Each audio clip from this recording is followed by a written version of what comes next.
व्यापम घोटाले में एक और संदिग्ध मौत का मामला सामने आया है। सागर में तैनात ट्रेनी सब इंस्पेक्टर ने खुदकुशी कर ली है।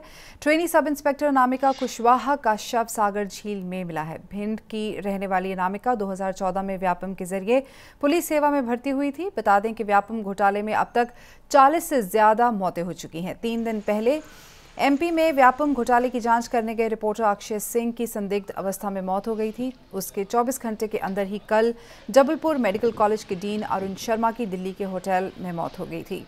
अरुण शर्मा अगरतला मेडिकल कॉलेज की जांच के लिए जा रहे थे, लेकिन दिल्ली एयरपोर्ट के पास एक होटल में उनकी मौत हो गई।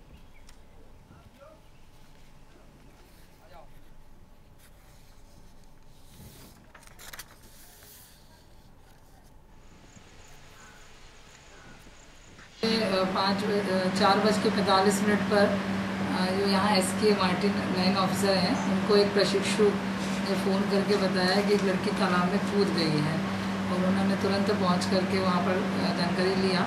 तो वर्षा धाकड़ और मीना रघुवंशी, मोना ठाकुर ने देखा भी है वो लड़की तालाब में कूदी। उसका नाम है अनामिका कुशवाहा और उसकी रूम पार्टनर भी बतला रहे हैं कुछ मानसिक रूप से परेशान थी और उसको बड़े प्रयास करके तालाब में जो मछुआरे हैं उनको सबको आवाज़ दे करके और उनके सहयोग से और कुछ बच्चे जो तैराकी करना जानते हैं उनके सहयोग से उसको निकलवाया गया और तुरंत फिर हमने शासकीय अस्पताल भेजा, क्योंकि इतना आइडिया डॉक्टर उपलब्ध नहीं थे उस समय। तो उससे वहाँ पर जाकर उसको मृत घोषित कर दिया गया। अब उसने ऐसे कदम क्यों उठाया है, इसकी जाँच के लिए थाना कोतवाली को हमने तुरंत सूचना दे दी थी। उपस्थित हो गए CSP साहब और टीआई साहब। सागर पुलिस अकेडमी में ट्रेनी एसआई अनामिका कुशवाहा की खुदकुशी पर बोले शिवराज सिंह। कहा, हर मौत को व्यापम से जोड़ना ठीक नहीं। इस मौत का व्यापम से कोई लेना देना नहीं। कोई भी मौत दुखद है। कोई भी मृत्यु होती है वो दुखद है, त्रासदपूर्ण है, लेकिन जहां तक सागर की जिस मृत्यु की आप बात कर रहे हैं वो दुर्भाग्यपूर्ण है, दुखद है। लेकिन मैं पूरी जिम्मेदारी से ये कह रहा हूं कि उस दुखद घटना का व्यापम या व्यापम की जांच से कोई संबंध नहीं है और हर ऐसी दुखद घटना को व्यापम से जोड़ना न्याय संगत भी नहीं है। जहां एक और व्यापम घोटाले को लेकर कवरेज करने गए पत्रकार अक्षय सिंह की मौत के बाद हर कोई अपनी संवेदना व्यक्त कर रहा था, वहीं दूसरी ओर बीजेपी के इस वरिष्ठ नेता ने एक संवेदनहीन बयान दे डाला। मध्य प्रदेश सरकार में मंत्री रह चुके कैलाश विजयवर्गीय ने जो कहा उससे उनकी खूब किरकिरी हुई। वहीं पत्रकार अक्षय की मौत पर दिए संवेदनहीन बयान को लेकर बीजेपी महासचिव और मध्य प्रदेश के मंत्री कैलाश विजयवर्गीय ने माफी मांगी है। उन्होंने सफाई देते हुए कहा कि उनके बयान को गलत तरीके से पेश किया गया। आज कुछ चैनल पर मेरे विवादास्पद बयान स्वर्गीय अक्षय जो वरिष्ठ पत्रकार थे उनकी मौत पर दिखाया जा रहा है। यह मेरा अधिकृत बयान नहीं है। यह ABP न्यूज़ के वरिष्ठ पत्रकार ब्रजेश राजपूत से मैं मजाक कर रहा था और मैंने उनसे कहा कि तुम पत्रकार बन गए तो क्या हमसे बड़े हो गए। उसको किसी ने शूट करके और इस संदर्भ से जोड़कर दिखाने की कोशिश की है। मेरा मन बहुत दुखी है और ये करने वाले लोगों को कम से कम सोचना चाहिए कि इससे मेरी भावना को तो ठेस पहुंची है, सभी की भावना को ठेस पहुंची जो अक्षय को व्यक्तिगत रूप से पहचानते हैं। मैं बहुत दुखी मन से इस बात की निंदा कर रहा हूं और मैंने इस संदर्भ में कोई बयान नहीं दिया। दरअसल भाजपा नेता कैलाश विजयवर्गीय ने कहा था कि पत्रकार क्या होता है और मुझसे बड़ा पत्रकार है क्या। साथ ही उन्होंने ये भी कहा है कि पत्रकार की क्या बात करते हो। वहीं उन्होंने ये भी कहा था कि अक्षय की मौत हार्ट अटैक से हुई है। विजयवर्गीय के इस बयान की विरोधियों ने जमकर आलोचना की। उनके इस बयान पर विपक्ष ने सवाल खड़े किए हैं। लगातार हमला होता देख कैलाश ने बयान पर सफाई पेश कर दी।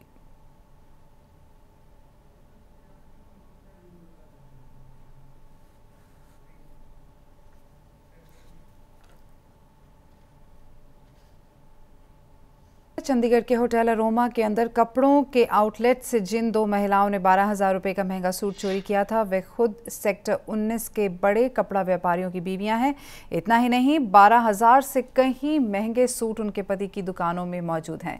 इस कारण अब पुलिस खुद समझ नहीं पा रही है कि आखिर दोनों महिलाओं ने ऐसा क्यों किया। खैर, रविवार को सेक्टर 22 चौकी इंचार्ज SI जयवीर ने दोनों महिलाओं को सेक्टर 29 में उनके घरों से गिरफ्तार कर लिया है। दोनों महिलाओं की पहचान पूनम और नूतन के रूप में हुई है। पुलिस ने आउटलेट की मालकिन अंजू चौहान की शिकायत पर दोनों के खिलाफ चोरी का केस दर्ज कर लिया है। दोनों को आज पुलिस अब कोर्ट में पेश करेगी। गौरतलब है कि 27 जून को जब दोनों ने अरोमा होटल के इस आउटलेट से सूट चुराया था तो उनकी हरकत CCTV कैमरा में रिकॉर्ड हो गई।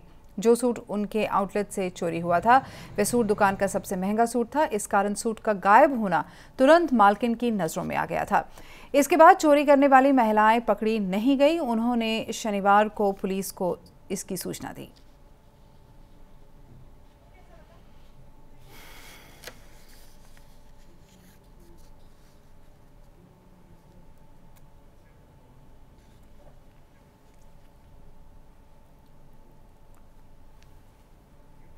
अमरनाथ यात्रा में उमड़ रहे भक्तों के सैलाब से बौखलाए पाकिस्तान ने कल जम्मू के अरनिया सेक्टर में सरहद पर और कश्मीर के नौगाम सेक्टर में LOC पर सीज फायर का उल्लंघन करते हुए कई भारतीय चौकियों को निशाना बनाकर गोलीबारी की। गोलीबारी में नौगाम सेक्टर में BSF का एक जवान शहीद हो गया।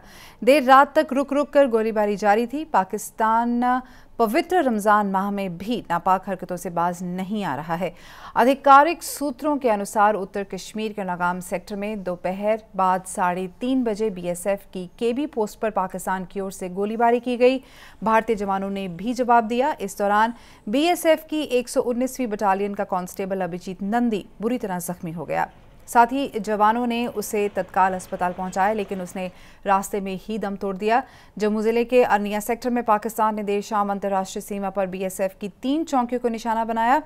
BSF के जवानों ने भी जवाबी कार्रवाई की। देर रात तक दोनों ओर से रुक रुक कर गोलीबारी जारी थी। पाक रेंजरों द्वारा मोर्टार भी दागे गए। गोलीबारी के दौरान सीमा से सटे खेतों में काम कर रहे किसानों को जवानों ने सुरक्षित स्थानों पर पहुंचाया।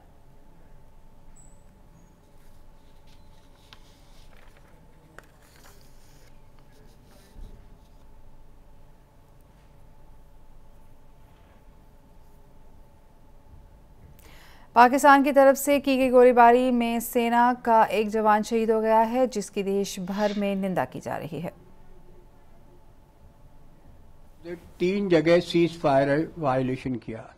जो मैं कहता हूं, इस सीज फायर वायलेशन में नौगांव सेक्टर कश्मीर में हमारा एक BSF का जवान घायल हुआ और दूसरा अपोजिट जम्मू में अरनिया सेक्टर में 2 दफे इन्होंने सीज फायर वायलेशन किया। कल ये पाकिस्तान अपनी हरकतों से नापाक हरकतों से बाज नहीं आने वाला। मैं हमेशा कहता रहा हूं कि ये कभी अपनी नापाक हरकतों को बंद नहीं करेगा। इस तरह के सीज फायर वायलेशन करता रहेगा, जबकि BSF पैरामिलिट्री फोर्सेस आर्मी इसको सही जवाब दे रही है। इसके होश अभी भी ठिकाने नहीं आ रहे। जितने जल्दी पाकिस्तान होश में आ जाएगा उतने ही जल्दी कश्मीर वैली में और हिंदुस्तान पाकिस्तान के रिश्ते में सुधार हो जाएगा। See, we are aware that large number of militants trained, equipped with sophisticated weapons and state-of-art communications are holed up in launching pads. And considering the overall environment and the latest postures of the government of Pakistan and the Pakistan Army particularly. And there is also a danger of their attempting to create communal situation in Jammu. So we have to be conscious of the danger and prepared to meet this halfway and defeat the designs of the enemy. You know, it's very sad to listen such stories, you know. It looks Pakistan is hell-bent on creating problems for India, violating LOC, continuing with the firing at the LOC. These are the things, you know, which creates tension between the two. मैं समझता हूँ कि एक नीति के तहत पाकिस्तान की army का है पिछले कुछ दिनों से बातचीत की बात चल रही थी कि हिंदुस्तान पाकिस्तान की शायद बात हो जाए ब्रिक समिट में, जहाँ पे दोनों देश के प्रधानमंत्री होंगे। मेरा ख्याल है उसको सबटाच करने के लिए इन्होंने इस तरह की हरकत की है। देखिए, थ्रेट तो हमेशा रहता है, इसलिए सरकार हमेशा तैयार रहती है। इस बार हमने और भी बड़े कड़े कदम उठाए हैं। फौज जो है ऑपरेशंस कर रही है, उग्रवादी भाग रहे हैं, वो जो है नीचे अंदर आने की कोशिश करते हैं लेकिन मारे जाते हैं। इसलिए हमने कोई भी कसर नहीं छोड़ी है, लेकिन उसके बावजूद भी हम भगवान से प्रार्थना करते हैं कि सब कुछ सुख शांति से हो। उधर शोपियां के जंगलों में छिपे आतंकियों को सेना, सीआरपीएफ और जेएनके पुलिस ने घेरे में ले लिया है। सुरक्षा बलों को जानकारी मिली कि शोपियां के जंगलों में कुछ लोग संदिग्ध परिस्थितियों में देखे गए। इसके बाद सेना, सीआरपीएफ और पुलिस संयुक्त अभियान चलाते हुए उस स्थान को घेर लिया है। सुरक्षा बलों का सर्च अभियान अभी भी जारी है।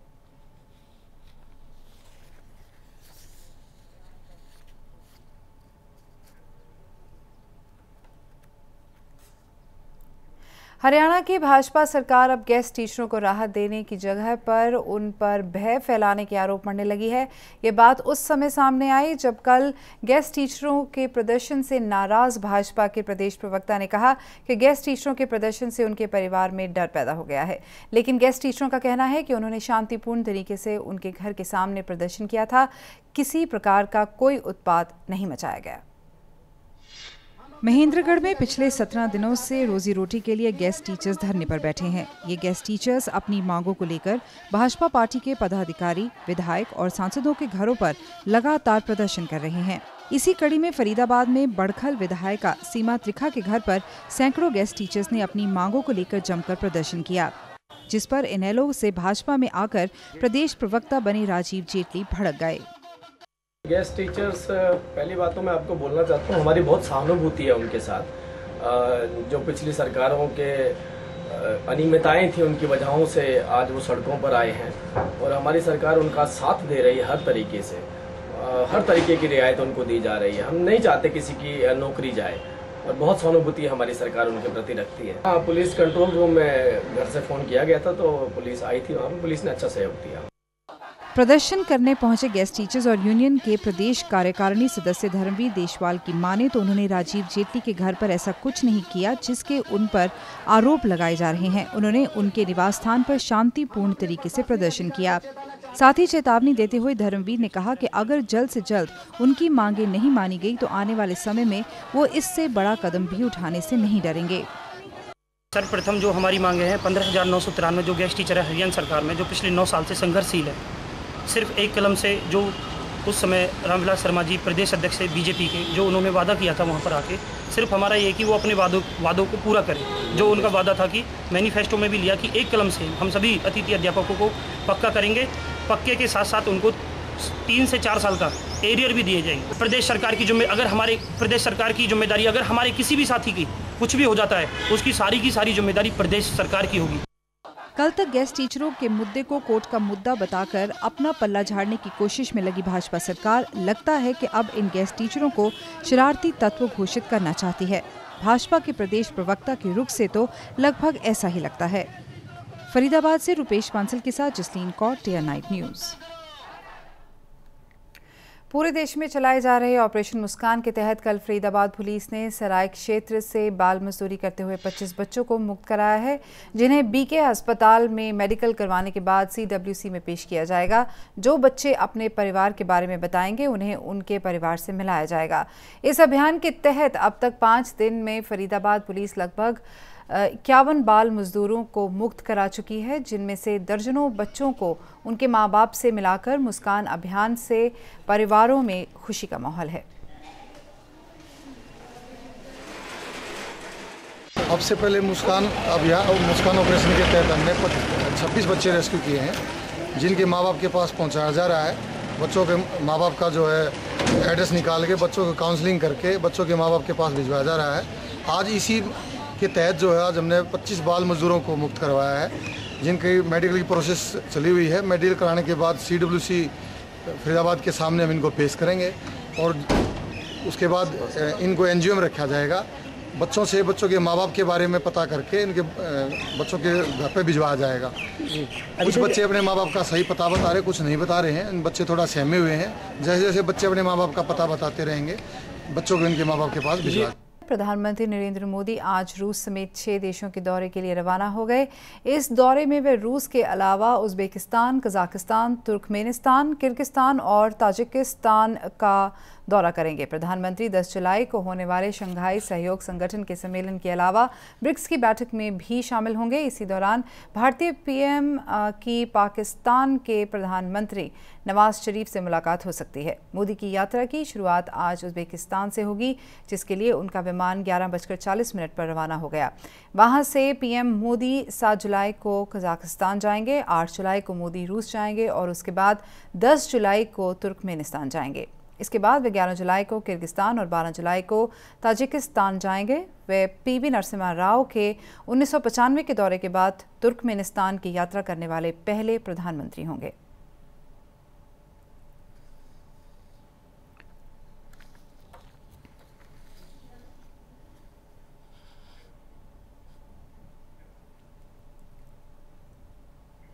उत्तर प्रदेश के बेसिक शिक्षा मंत्री के गृह क्षेत्र बलिया का प्राथमिक शिक्षा स्तर सवालों के घेरे में है। 158 छात्रों और 2 शिक्षकों की तैनाती वाले रेवती ब्लॉक के प्राथमिक विद्यालय आसमानपुर का स्कूल गाय भैंस के तबेले में तब्दील हो गया है।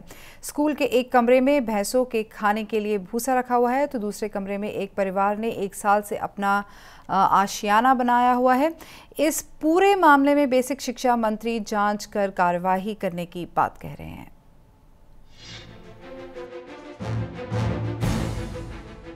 उत्तर प्रदेश में शिक्षा का क्या स्तर है, इसकी एक बानगी बलिया में देखने को मिली। यहाँ के एक प्राथमिक विद्यालय में ना तो छात्र दिखते हैं और ना ही शिक्षक। अगर इस विद्यालय में कोई दिखता है तो वो है भैंसें। जी हाँ, इस विद्यालय में भैंसें बांधी जाती हैं। इतना ही नहीं, क्लासरूम में अनाज की बोरियां भी रखी जाती हैं। अगर आपको विश्वास नहीं हो रहा है तो आप इन तस्वीरों को देखकर खुद ही अंदाजा लगा लीजिए। ये प्राथमिक विद्यालय बलिया के रेवती जनपद में स्थित है। तस्वीरों में आप साफ देख सकते हैं, इस विद्यालय की 4 दीवारी से सटे भैंसों का तबेला बनाया गया है। ये तबेला स्कूल की जमीन पर जबरदस्ती कब्जा कर बनाया गया है। इतना ही नहीं, कई बार तो स्कूल के भीतर भी मवेशियों को बांध दिया जाता है, जिससे वहाँ के छात्रों और शिक्षकों को काफी दिक्कतें होती हैं। इस विद्यालय में एक टीचर है, एक प्रभारी प्रधानाध्यापक है। कितने बच्चे हैं? इस सत्र में 198 बच्चे हैं। 198 बच्चे हैं। सब बच्चे यहाँ आए थे 10-15 आज। इसके बाद वो चले गए। टीचर के न रहने के कारण से वो लोग चले गए। उसमें सुतने का, बैठने का, ये चरपाई है। देख रहे थे आवास बनाए हैं लोग। सर आवास बना कर रहते हैं लोग उसमें? नहीं सर, वो तो स्कूल का आवास है। हाँ, कौन लोग रहते हैं उसमें? उसमें इन्हीं बगल वाले घर है, घर के लोग रहते हैं। इस दूसरी तस्वीर को देखकर आप सोच रहे होंगे कि ये किसी का घर है जहां अनाज की बोरियां रखी गई हैं। अगर आप ऐसा सोच रहे हैं तो ये गलत है। दरअसल ये किसी के घर का कमरा नहीं बल्कि क्लासरूम है। ये क्लासरूम भी रेवती के उस प्राथमिक विद्यालय का हिस्सा है जहां स्कूल के भीतर और बाहर भैंसों का तबेला बनाया गया है। वहीं इस पूरे मामले में उत्तर प्रदेश सरकार के बेसिक शिक्षा मंत्री राम गोविंद चौधरी कार्रवाई की बात कह रहे हैं। इसकी मैं घनघोर निंदा करता हूँ ऐसे स्कूल में, और मैं इसकी इंक्वायरी कराऊंगा, सख्त से सख्त कार्रवाई करूंगा। मैं आपके चैनल के माध्यम से यही राकेश जी जो हमारी बेसिक है कहते हैं कि कल ही उस स्कूल में जाएं। उत्तर प्रदेश में शिक्षा के इस मंदिर का हाल ऐसा तब है जब प्रदेश के शिक्षा मंत्री राम गोविंद चौधरी भी इसी जिले से संबंध रखते हैं। बावजूद इसके यहाँ के स्कूलों में इस तरह के दृश्य देखने को मिल रहे हैं। अब आप खुद ही अंदाजा लगा लीजिए कि प्रदेश में शिक्षा का क्या स्तर है। Bureau report, day and night news. Himachal में सोमवार से मानसून की रफ्तार पकड़ने की संभावनाएं जताई जा रही हैं। मौसम विभाग की ओर से जारी चेतावनी के तहत पूरे प्रदेश में 9 जुलाई तक भारी बारिश होगी, जबकि बारिश का सिलसिला 11 जुलाई तक रहेगा। मौसम विभाग की चेतावनी के तहत शिमला, कांगड़ा, हमीरपुर, चंबा, मंडी, सिरमौर, सोलन व ऊना जिले में मूसलाधार बारिश होगी। उधर प्रदेश सरकार ने भी सभी उपायुक्तों को विशेष एहतियात बरतने के निर्देश जारी किए हैं। रविवार को भी प्रदेश के मैदानी और पर्वतीय क्षेत्रों में कई जगहों पर बारिश हुई और दिन भर प्रदेश के अधिकतर क्षेत्रों में धुंध घिरी रही।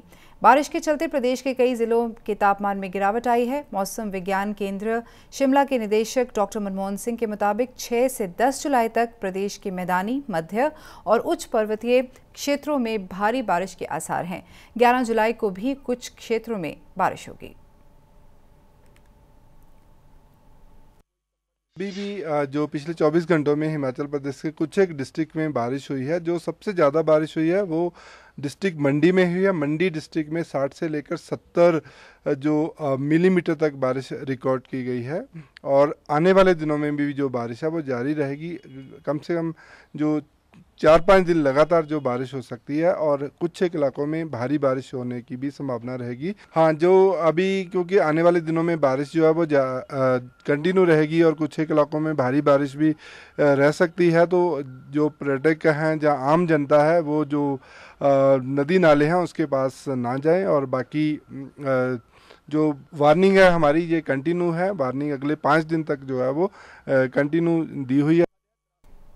कल कांग्रेसी नेता बाबा सिद्दीकी की इफ्तार पार्टी में बॉलीवुड अभिनेता सलमान खान पहुंचे। हालांकि इस बार शाहरुख खान यहां नजर नहीं आए। पिछले 2 साल से ये दोनों सितारे बाबा सिद्दीकी की पार्टी में जा रहे थे। अब ये सवाल उठ रहे हैं कि क्या सलमान की वजह से नहीं गए शाहरुख। बाबा सिद्दीकी ने ये इफ्तार पार्टी रविवार को मुंबई के ताज लैंड्स एंड में दी थी।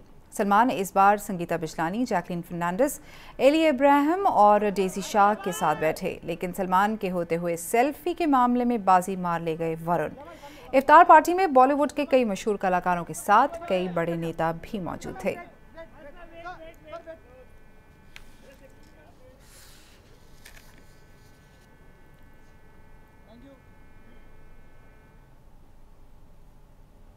हिंदी समाचार में फिलहाल इतना ही। नमस्कार।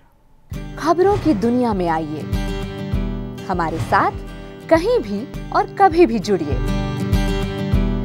हम मिलेंगे फेसबुक पर, हम दिखेंगे यूट्यूब पर, हमें फॉलो कीजिए ट्विटर पर। खबरों के साथ बने रहिए रात दिन।